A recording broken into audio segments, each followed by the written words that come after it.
আমরা আসলে বুঝে হোক বা না বুঝে হোক বিভিন্ন সময়ে বিভিন্ন গ্রেডের ইঞ্জিন অয়েল ব্যবহার করে থাকি, কিন্তু আমাদের সবসময় মনে রাখতে হবে একটি বাইকের ইঞ্জিন অয়েল হলো ইঞ্জিনের প্রাণ। যদি আমরা এই ইঞ্জিন অয়েলের গ্রেড নিয়ে বাড়াবাড়ি করি তাহলে ইঞ্জিনের স্থায়িত্ব বেশি দিন টিকবে না। আমাদের প্রত্যেকের উচিত প্রত্যেকটি বাইকের ম্যানুয়াল বুকে যে গ্রেডের ইঞ্জিন অয়েলের কথা লেখা আছে ঠিক সেই গ্রেডের ইঞ্জিন অয়েলটাই ব্যবহার করতে।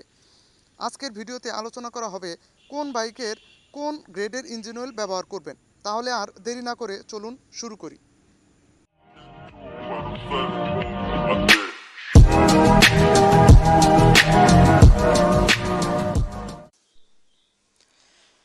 প্রথমেই আসি হিরো, টিভিএস, হোন্ডা এই তিনটি বাইকের রেকমেন্ডেড ইঞ্জিন অয়েল 10W30। এর প্রত্যেকটি মডেলেরই রেকমেন্ডেড ইঞ্জিন অয়েল 10W30। যারা ইয়ামাহা ইউজার তাদের রেকমেন্ডেড ইঞ্জিন অয়েল হলো 20W40। ইয়ামাহা এরাও তাদের প্রত্যেকটি মডেলের বাইকে এই 20W40 গ্রেডটি রেকমেন্ড করে থাকে। আপনি যদি ফেজার, এফজেড, R15, স্যালুটো যেটাই চালান না কেন প্রত্যেকটি বাইকের রেকমেন্ডেড ইঞ্জিন অয়েল 20W40। আপনারা যারা সুজুকি ইউজার রয়েছেন তাদের প্রত্যেকটি বাইকের রেকমেন্ডেড ইঞ্জিন অয়েল হলো 20W40। আপনি হায়াতি চালান অথবা জিক্সার চালান অথবা SF চালান প্রত্যেকটি বাইকের রেকমেন্ডেড ইঞ্জিন অয়েল হলো 20W40।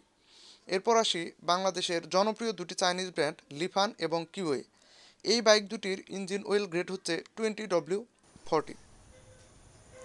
এবার আসি বাজাজের বাইক নিয়ে। আপনারা যারা বাজাজ পালসার ইউজ করেন আপনাদের বাইকের সিটের নিচে যারা বাইক তৈরি করেছে তারা কিছু পেপারস দিয়ে দিয়েছে। এই পেপারস অনুযায়ী তাদের রেকমেন্ডেড ইঞ্জিন অয়েল হলো 20W40।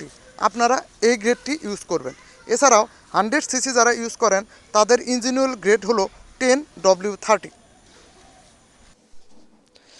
তাহলে বন্ধুরা আজকে এই পর্যন্তই। পরবর্তীতে আপনাদের সাথে দেখা হবে নতুন কোনো বিষয় নিয়ে নতুন কোনো ভিডিওতে।